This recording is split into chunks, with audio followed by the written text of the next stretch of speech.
Hi friends, welcome to అప్టెక్ jobs. ముందుగా అందరికీ దసరా శుభాకాంక్షలు తెలుపుతూ మన అప్టెక్ జాబ్స్ వారు ఈ దసరాను పురస్కరించుకొని మీకు భారీ డిస్కౌంట్లు ఇవ్వడం జరుగుతుంది.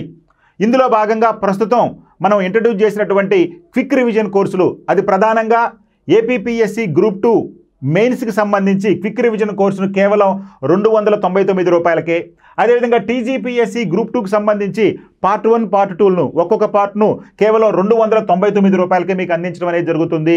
ఇది కేవలం అక్టోబర్ 13 వరకు, అంటే దసరా పండగ వరకు మాత్రమే మీకు ఇది అందుబాటులో ఉండే అవకాశం ఉంది. అదేవిధంగా ఏపీ ఎస్ఐ కానిస్టేబుల్కి సంబంధించి క్విక్ రివిజన్లో కూడా మీకు కేవలం 299కే కోర్సు అందించడం జరుగుతుంది. ఇక టెట్ డిఎస్సికి సంబంధించి విద్యార్థులకు కేవలం 499 రూపాయలకే కోర్సు అందించడం జరుగుతుంది. ఇక ఆర్ఆర్బి ఎన్టీపీసీ మరియు ఎస్ఎస్సి జీడీ కానిస్టేబుల్కి సంబంధించి కూడా కేవలం 499 రూపాయలకే ఫుల్ కోర్స్ అనేది అందించడం జరుగుతుంది.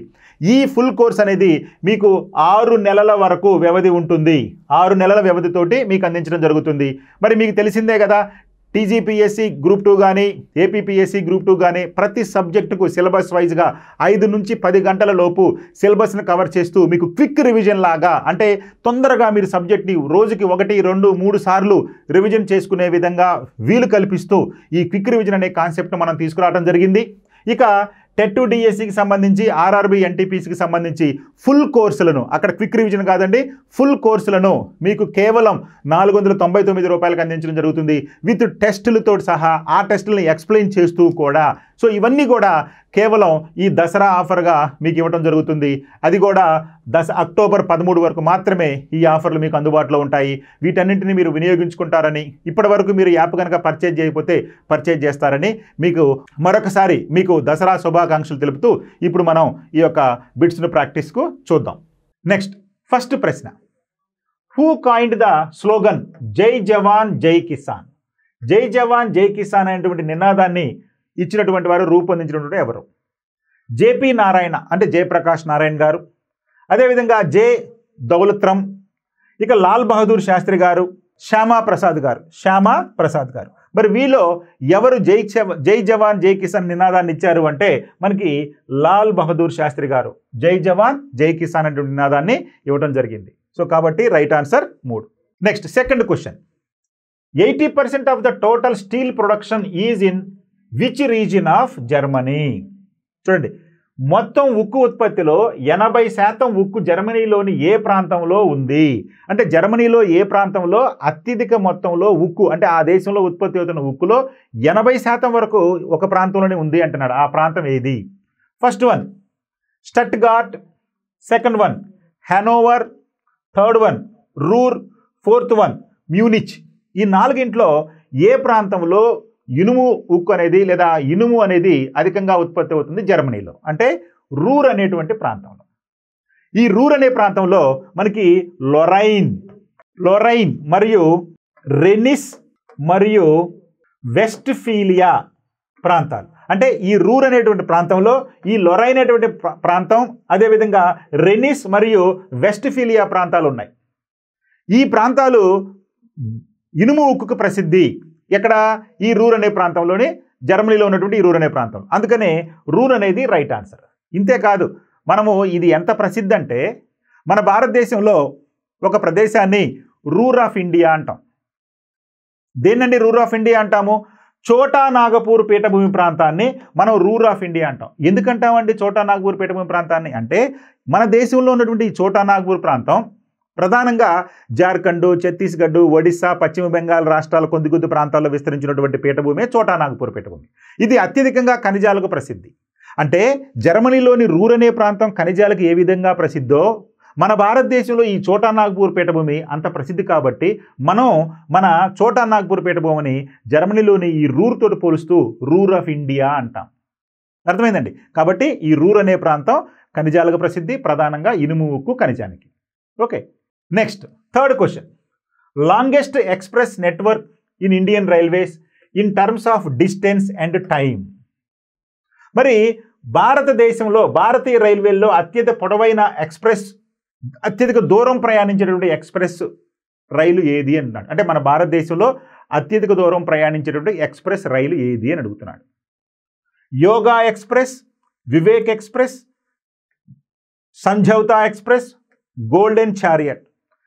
ఇవి 4 ప్రధానంగా రైల్వే ఎక్స్ప్రెస్లు. మరి వీటిల్లో అత్యంత పొడవైన దూరం ప్రయాణించేటువంటి ఎక్స్ప్రెస్ రైలు ఏది మన భారతదేశంలో అంటున్నాడు. అదే వివేక్ ఎక్స్ప్రెస్. మరి ఇది ఎక్కడి నుంచి ఎక్కడికి ప్రయాణిస్తుందండి, ఎన్ని గంటలు ప్రయాణిస్తుందండి అంటే, ఈ వివేక్ ఎక్స్ప్రెస్ అనేది దిబ్రూగఢ్ నుండి కన్యాకుమారి వరకు, దిబ్రూగఢ్ నుండి కన్యాకుమారి వరకు చూడండి, అంటే ఉత్తరం నుంచి దక్షిణానికి, అయితే ఇది ఈశాన్యం నుంచి. సో కాబట్టి దిబ్రూగఢ్ నుండి కన్యాకుమారి వరకు దాదాపు 4218 కిలోమీటర్ల పొడవున, అంటే 4218 కిలోమీటర్ల పొడవున ఈ వివేక్ ఎక్స్ప్రెస్ ప్రయాణిస్తుంది. చూడండి, అంటే వాస్తవానికి భారతదేశానికి ఉత్తర దక్షిణ ప్రాంతాల మధ్య దూరం తీసుకుంటే 3214 కిలోమీటర్లు ఉంటుంది. అదే తూర్పు పడమరలో తీసుకుంటే 2933 కిలోమీటర్లు ఉంటుంది. అయితే మనకి ఉత్తర దక్షిణ సరిహద్దుల కన్నా కూడా మన భారతదేశ ఉత్తర దక్షిణ సరిహద్దులు 3214 కిలోమీటర్లే. కానీ ఈ వివేక్ ఎక్స్ప్రెస్ దిబ్రూగఢ్ నుంచి కన్యాకుమారి వరకు సుమారు 4218 కిలోమీటర్లు, సుమారుగా 4218 కిలోమీటర్ల దూరం ప్రయాణిస్తుందంటే మరి అత్యధిక దూరం ప్రయాణించే రైలే కదండి. దాంతో పాటుగా మరి ఇది ఎంతసేపు జర్నీ చేస్తుందండి అంటే, ఇది ఎంతసేపు జర్నీ చేస్తుందండి, 75 గంటల 35 నిమిషాలు. సో ఈ విధంగా 75 గంటల 35 అంటే 2.5 రోజుల పాటు ఇది ప్రయాణం చేస్తూనే ఉంటుంది. ఎక్కడి నుంచి ఎక్కడికండి, దిబ్రూగఢ్ నుంచి కన్యాకుమారి వరకు. సో కాబట్టి మన దేశంలో అత్యధికంగా దూరం ప్రయాణించే ఎక్స్ప్రెస్ రైలు ఏదంటే Vivek Express. Okay, 4th question. Where is Keoladeo Ghana National Park locates? Keoladeo Ghana National Park ఎక్కడ ఉంది? కియోలాడియో ఘనా నేషనల్ పార్క్ ఎక్కడ ఉంది? మిజోరాం, మహారాష్ట్ర, రాజస్థాన్, బీహార్. ఎక్కడుందండి ఈ యొక్క ఘనా నేషనల్ పార్క్ అని జనరల్గా అంటారు, కానీ ఇది కియోలాడియో ఘనా నేషనల్ పార్క్ అని అంటారు దీన్ని. ఇది ఎక్కడుందయ్యా అంటే రాజస్థాన్లో ఉంది. సో రాజస్థాన్లో ఉన్నటువంటి ఈ ఘనా నేషనల్ పార్క్ దేనికి ప్రసిద్ధి అండి? పక్షులకు ప్రసిద్ధి. దీనిని భరత్పూర్ పక్షి సంరక్షణ కేంద్రంగా, అంటే ఈ యొక్క ఘనా నేషనల్ పార్క్ని భరత్పూర్ పక్షి సంరక్షణ కేంద్రంగా కూడా పిలుస్తారు. 1982లో దీనిని నేషనల్ పార్క్గా డిక్లేర్ చేయడం జరిగింది. ఆ తర్వాత 1985లో ఈ యొక్క నేషనల్ పార్క్కి ఈ యొక్క యునెస్కో వారసత్వ సంపదగా కూడా దీన్ని గుర్తించడం జరిగింది. సో ఈ విధంగా ఘనా నేషనల్ పార్క్కి సంబంధించినటువంటి విషయాలు ఉన్నాయి. ఇవి పక్షి సంరక్షణ కేంద్రం ప్రధానంగా. Right, next 5th question. According to 2011 Indian census, the state with the least population density is 2011 జనాభా లెక్కల ప్రకారం అత్యల్ప జనసాంద్రత కలిగినటువంటి రాష్ట్రం ఇది. అత్యల్ప జనసాంద్రత కలిగినటువంటి రాష్ట్రం అరుణాచల్ ప్రదేశ్, త్రిపుర, మిజోరాం, సిక్కిం. వీటిలో అత్యల్ప జనసాంద్రత కలిగినటువంటి రాష్ట్రం తీసుకుంటే అరుణాచల్ ప్రదేశ్. 2011 జనాభా లెక్కల ప్రకారం అరుణాచల్ ప్రదేశ్లో ప్రతి చదరపు కిలోమీటర్కు 17 మంది మాత్రమే ఉండేవారు. ప్రతి చదరపు కిలోమీటర్కు 17 మందే ఉన్నారు. మరి త్రిపురలో ఎంతమంది ఉన్నారండి? త్రిపురలో 350 మంది. మరి మిజోరాంలో ఎంతమంది ఉన్నారండి? మిజోరాంలో ఎంత ఉన్నారండి? 52. మరి సిక్కింలో ఎంతమంది ఉన్నారండి? 86. సో ఈ విధంగా భారతదేశంలో 2011 జనాభా లెక్కల ప్రకారం అత్యల్ప జనసాంద్రత ఉంది అరుణాచల్ ప్రదేశ్లో. మరి అత్యధికంగా ఎక్కడ ఉందండి? అత్యధికంగా తీసుకుంటే బీహార్లో ఉంది. బీహార్లో 1106 మంది ఉన్నారు. బీహార్లో అత్యధికంగా 1106 ఉంటే అత్యల్పంగా అరుణాచల్ ప్రదేశ్లో 17 మంది ఉన్నారు. అసలు భారతదేశంలో ఎంతమంది ఉన్నారండి? భారతదేశంలో 382 మంది ఉన్నారు ప్రతి చదరపు కిలోమీటర్కు. So India's density of population according to 2011 census is 382 persons per square kilometer. Next, 6th question. After his return from South Africa, Mahatma Gandhi gave his first speech in India in February 1916 at founding of which university? దక్షిణాఫ్రికా నుండి తిరిగి వచ్చిన తర్వాత భారతదేశంలో మహాత్మా గాంధీ 1916 ఫిబ్రవరిలో తన మొదటి ప్రసంగాన్ని ఏ విశ్వవిద్యాలయం స్థాపించే క్రమంలో ఇచ్చారు?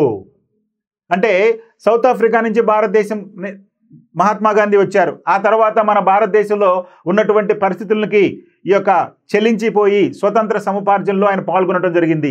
దానిలో భాగంగా ముందుగా భారతీయులు స్వతంత్ర సమరానికి సంసిద్ధులుగా ఉన్నారో లేదో అని తెలుసుకునడానికి ఆయన అనేక ప్రాంతాలు సందర్శించడం జరిగింది. అదే క్రమంలో భాగంగా మొదటగా ఈ క్రింది ఒక యూనివర్సిటీలో ఆ యూనివర్సిటీ ప్రారంభోచున్నాడు. తన మొదటి రాజకీయ ప్రసంగాన్ని ఇవ్వడం జరిగింది.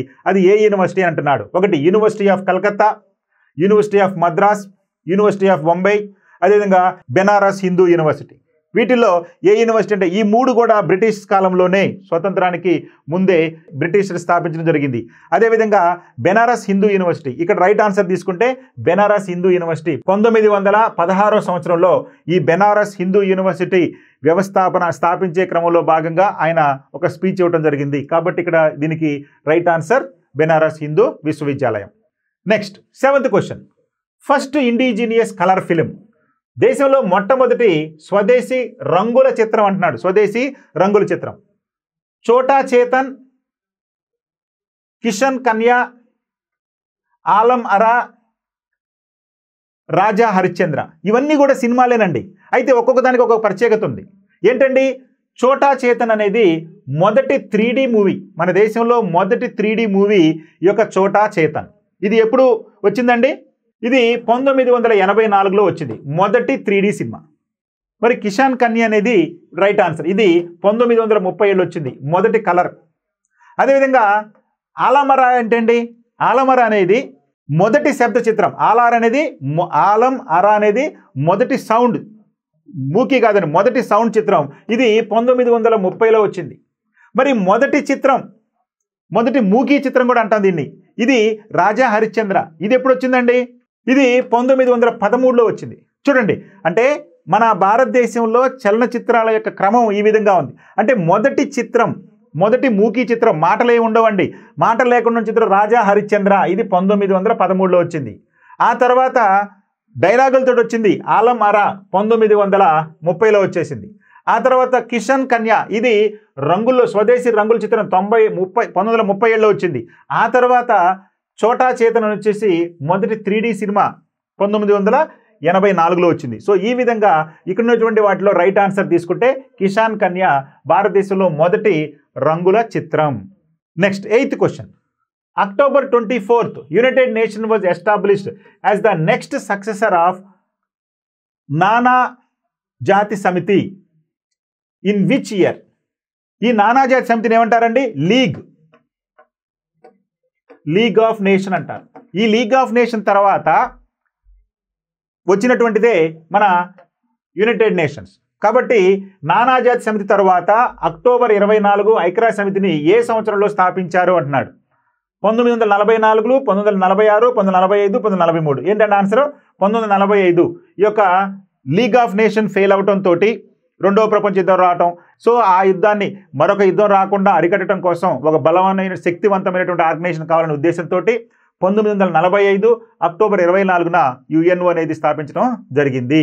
మరి యుఎన్ఓ యొక్క ప్రధాన ఉద్దేశం ఏంటంటే ప్రపంచంలో శాంతిని నెలకొల్పడం అనేది, యుద్ధాలు రాకుండా చూడటం అనేది యుఎన్ఓ యొక్క ప్రధానమైనటువంటి కర్తవ్యం. Right. Next 9th question. The famous sword dance in Kumaon is called which region? కుమౌన్లో ప్రసిద్ధి చెందినటువంటి కత్తి నృత్యం ఏ ప్రాంతానికి చెందింది అంటున్నాడు? కథక్ అనేటువంటి ప్రాంతం, ఘూమర్ అనేటువంటి ప్రాంతం, లావన్ అనేటువంటి ప్రాంతం, చోలియా అనేటువంటి ప్రాంతం.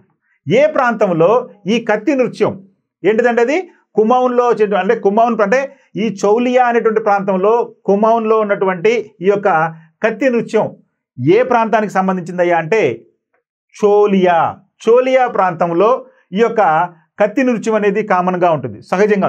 ఆ కత్తి నృత్యం ఏంటంటే వివాహ సమయాలలో, అంటే పెళ్లిళ్ళ సమయంలో ఈ యొక్క కుమౌన్ అనేటువంటి నృత్యాన్ని దేంతో చేస్తారంటే కత్తితోటి చేస్తూ ఉంటారు, కత్తి పట్టుకొని నృత్యం చేస్తూ ఉంటారు. అది వాళ్ళ యొక్క ఆచారం. అది ఏ ప్రాంతం అయ్యా అంటే చోలియా అనేటువంటి ప్రాంతం. ఓకే, చోలియా ప్రాంతం, ఇది బాగా గుర్తుపెట్టుకోవాలి. Next 10th question. Where is the international court of justice? అంతర్జాతీయ న్యాయస్థానం ఎక్కడ ఉంది? అంతర్జాతీయ న్యాయస్థానం న్యూయార్క్, ఆస్ట్రియా, హేగ్ మరియు వాషింగ్టన్. ఎక్కడుందండి ఈ యొక్క అంతర్జాతీయ న్యాయస్థానం? ఎక్కడుందయ్యా అంటే ద హేగ్లో ఉంది. ద హేగ్లో అంతర్జాతీయ న్యాయస్థానం ఉంది. దీనిని కూడా 1945లోనే ఏర్పాటు చేయడం జరిగింది. సో ద హేగ్లో ఉన్నటువంటి అంతర్జాతీయ న్యాయస్థానాన్ని 1945లో ఏర్పాటు చేయడం జరిగింది. మరి ద హేగ్ ఎక్కడుందండి? ఇది నెదర్లాండ్స్లో ఉంది. సో నెదర్లాండ్లోని హేగ్లో ఈ యొక్క the international court of justice, ICJ అని చెప్పండి, ఇంటర్నేషనల్ కోర్ట్ ఆఫ్ జస్టిస్ అంటారు. దీన్ని 1945లో ఏర్పాటు చేశారు. నెదర్లాండ్లో ఉంది. ఇది నెదర్లాండ్లోని ప్రధాన కేంద్రం అయినటువంటి హేగ్లో ఈ యొక్క ICJ అనేది ఉంది. Okay, thank you.